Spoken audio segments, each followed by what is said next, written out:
Shalom a todos, meu nome é Vinícius.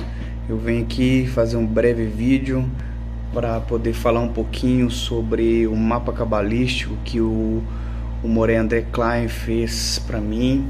É um mapa muito trabalhado, que envolve muita dedicação e que tem me ajudado muito a tomar algumas decisões, questionamentos da nossa vida e o início de quais caminhos a gente poderia estar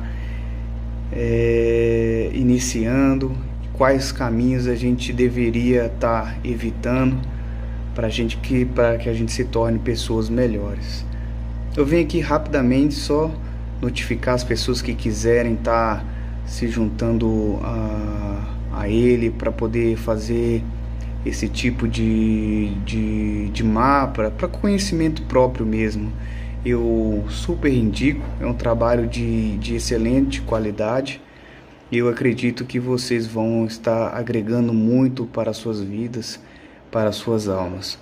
Shalom, shalom, até mais, até breve. E ele viu Benjamim.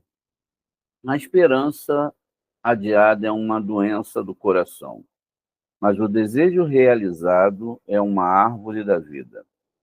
A Birria comenta sobre este versículo, no sentido de que o anjo negativo, que é o Satã, atende aqueles que oram com um resultado específico em mente. Mas Deus responde rapidamente às orações dos puros de coração. Assim, Benjamim chegou rapidamente a Yosef. A passagem, então, mergulha em um lamento pela destruição do templo e pelas dores do exílio.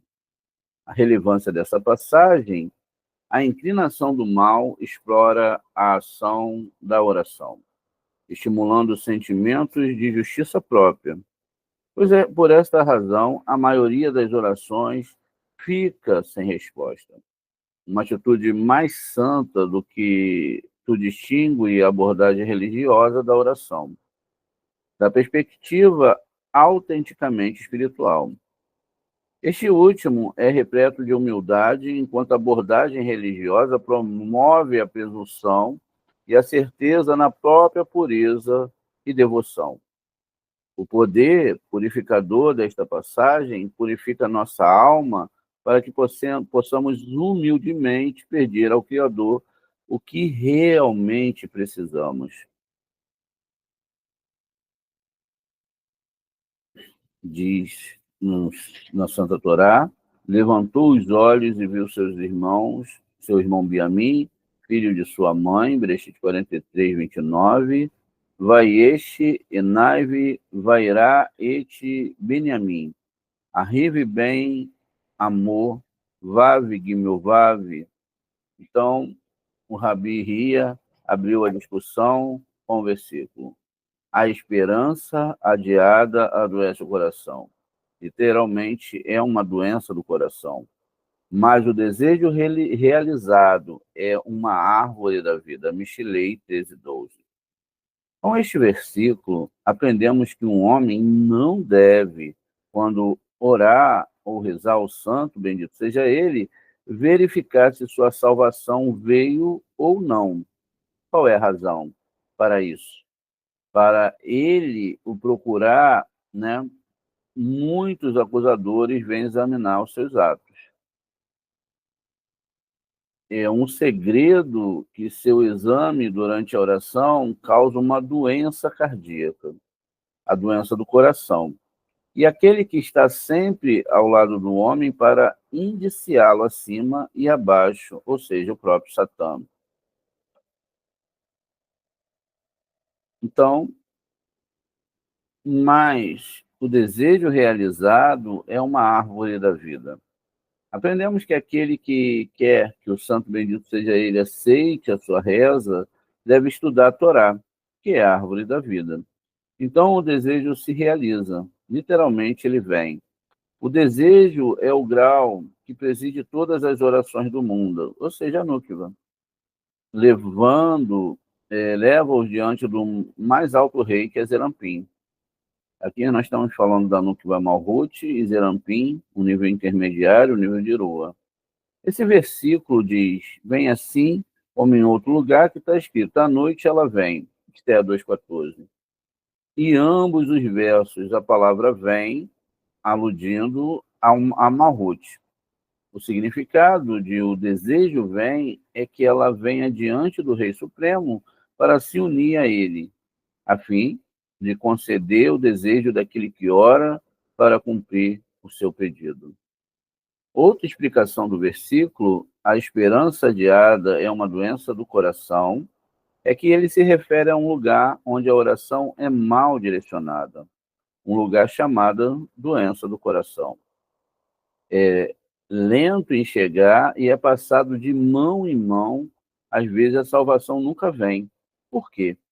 Porque é passado de mão em mão por todos os sarins, todos os príncipes, para serem trazidos ao mundo.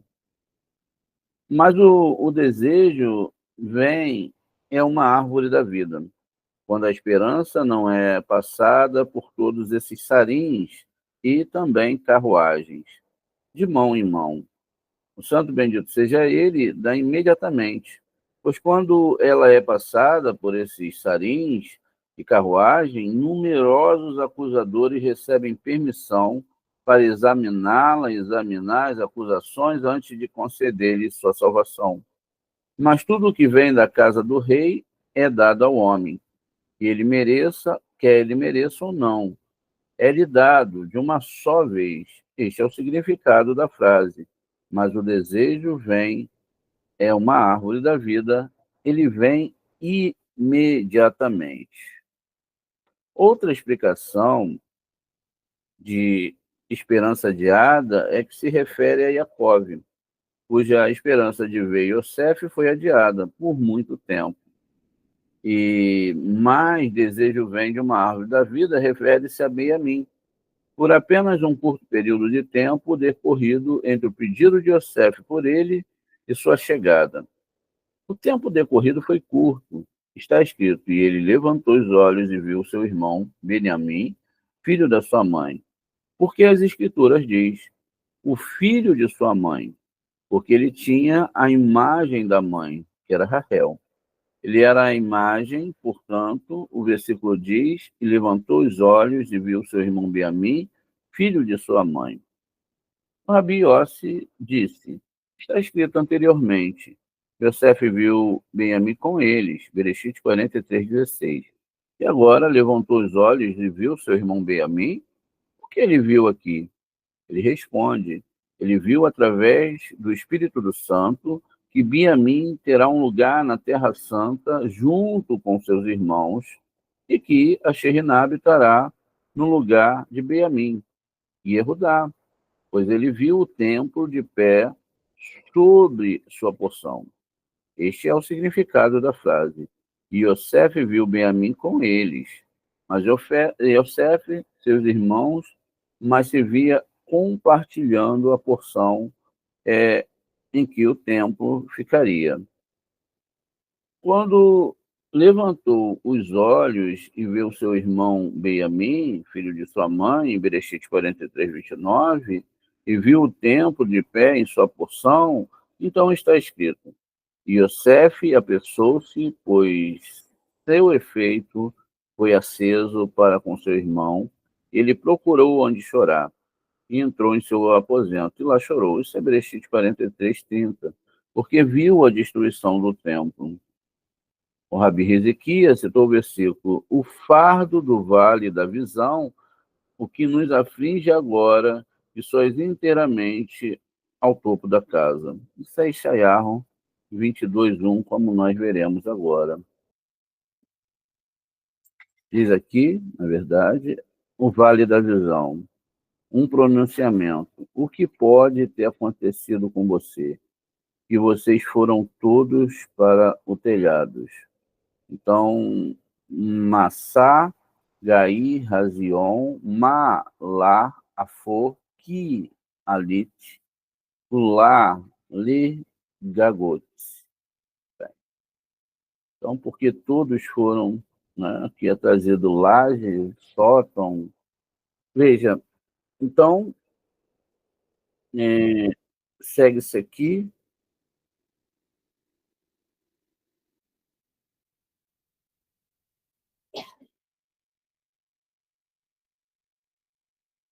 que todos, né, o versículo de Shaiarro, né, venha, eis que quando o templo foi destruído e consumido pelo fogo, todos os sacerdotes subiram aos telhados do templo, com todas as chaves do templo em suas mãos. Eles disseram: até agora nós fomos seus tesoureiros, a partir de agora tomem o que é seu. Mas venha, e eis que o Vale da Visão é a Sheriná. O Vale da Visão está falado aqui no texto de Shaiarro. Venha, não é? O Vale da Visão é exatamente, né, Razion, aqui do sonho, né, uma coisa mais ou menos assim. Então, é onde é o vale, né, o Vale da Visão, que está envolvido com as letras Het, Zain, Yud, o Vav e o Nun final. É a própria Sheriná, que costumava estar no templo, e todas as pessoas do mundo tiraram dela profecias, embora os profetas costumassem profetizar de um lugar diferente, isto é, eles profetizavam direito de Netzah e Yod, de Zerampim. São as sefirotes de profecias. Eles costumavam tirar suas profecias dela, agora da Núquiva, ou seja, do próprio Morrut, porque Netzah e Yod de Zerampim deram muito a Sheriná, que deu a iluminação de Netzah e Yod aos profetas. Ela é, portanto, nomeada após a profecia, e o Vale da Visão foi explicado que é chamado visão, porque ela reflete todas as matizes superiores. Os 4 tons de Zerampim, Rohimá e Binah, Tiferet e Malhut são refletidos apenas nela. E é, portanto, chamada de visão. Né? O Vale da Visão é refletido aqui em Malhut, onde é o templo, onde as pessoas têm muitos sonhos. A palavra aqui vem da raiz de razão, né? E não de nevoa. Nevoa é profecia e razão é sonho, é um nível abaixo do grau da profecia. A gente já estudou isso ontem ou antes de ontem, falando que o sonho é uma mistura de verdade e mentira quando não se é um tzadik. Quando se é um justo, os sonhos são verdadeiros e todos eles vão se cumprir. E nesse caso, o Vale da Visão é a própria Sheriná, e a Sheriná é toda a força que existe aqui em Malhut, empenhada em ajudar o homem na sua caminhada de Torá. É uma coletividade e uma energia fora do comum. O templo também, a gente sabe que são construções espirituais em questões de relações, de construções internas dentro do homem, onde o ego é a destruição da sua conexão com o eterno, o que não tem nada a ver com uma construção de um prédio, de uma casa, etc., mas sim de uma construção interna. Tanto é que o nome mexicano não é? Ele carrega ali, quando reorganizado, o nome Neshama. Muito bem. Veja, agora continua. O que vos aflige agora, que sois inteiramente para o topo da casa, para o telhado? Quando o templo foi destruído, a Sheriná estava em todos os lugares e habitava e chorou pela sua casa, por Israel, que foi para o exílio, e por todos os sadiquins justos e piedosos que apareceu. Como sabemos disso? Das palavras, ouvindo-se uma voz em Ramá, lamentações de choro amargo, Rahel chorando pelos seus filhos. Isso é Jeremias 31, 14, e a gente vai entender isso um pouco à frente, com o primeiro êxodo falido, o primeiro saída do Egito falido que aconteceu, e futuramente a gente vai ver isso no estudo de Shemot, que está bem próximo. Rahel era o nome da Sheriná, veja, então, porque Rahel era o nome da Sheriná, porque ela era a letra rei de Malhut. Então, ela era o nome da Sheriná, como já aprendemos. O santo bendito seja ele, então perguntou a Sheriná: o que te aflige agora que você tenha subido totalmente para o telhado da casa? Ele pergunta, porque diz que você é total, bastante, de você subiu para o topo da casa, você chegou no nível alto, o que significa totalmente. Ele responde, inclui todas as outras legiões e carros que choraram que com ela pela destruição do templo.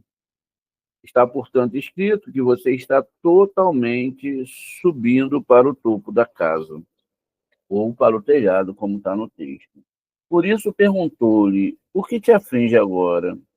Ela respondeu, meus filhos, ou seja, todas as almas, estão no exílio, e o templo foi queimado, as conexões espirituais foram queimadas, e vocês não sabem. E quanto a mim, o que quer que eu faça aqui, ela disse, vocês que estão cheios de alvoroço, uma cidade tumultuada, uma cidade alegre, seus homens mortos, não são mortos com a espada, nem mortos em batalha. Por isso eu disse, desvia o olhar de mim, chorarei amargamente. Isso é Isaiah 22, 2 e 4. Aprendemos que o santo bendito seja ele, respondeu, assim diz Hashem, evite que a tua voz chore. Isso é Jeremias 31, 15. Venha, eis que desde que o templo foi destruído, não passou um dia sem maldições. Isso porque enquanto o templo existisse, Israel poderia adorar e oferecer holocaustos e sacrifícios. A Shekhinah parava sobre eles no templo como uma mãe sobre seus filhos, e todos os rostos brilhavam, até que a bênção ficasse acima e abaixo. Não passou um dia sem bênção e deleite.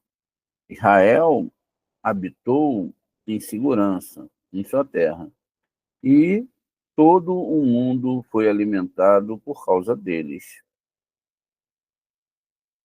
Agora que o templo foi destruído e a Shekhinah foi com eles para o exílio, não mais há um dia sem maldições. O mundo é amaldiçoado e as alegrias não habitam acima ou abaixo, justamente por causa da falta de conexão com a Shekhinah.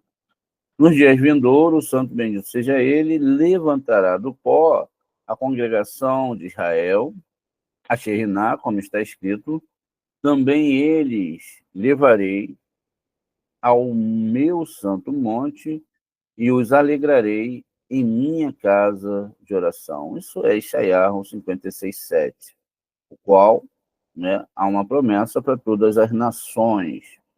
Também está escrito, eles virão com choro e com súplica e eu os conduzirei. Jeremias 31, 8, porque a princípio está escrito, ele chora dolorido à noite, e suas lágrimas estão em suas bochechas. Eirá 1, 2. Eles depois voltarão, chorando do exílio, como está escrito. Eles virão com lágrima nos olhos e com choro, justamente porque não andaram pelo caminho da conexão com Boré, da doação, mas foram para o mundo da recepção. Essa recepção, que é chamada de recepção Aleph e recepção Beit, na verdade, são restrições Aleph e restrição Beit. Foi o que aconteceu em toda a Malhut, todo ser humano desejou receber só para si, ou mais para si, e sempre dominar sobre outros seres humanos. Acabou-se o amor entre os seres humanos e o ódio e a ira, o dia da ira e ira, destruiu o templo sagrado. Pois bem, assim a gente deve entender essas questões da destruição interna da alma, da destruição da conexão com o Boré.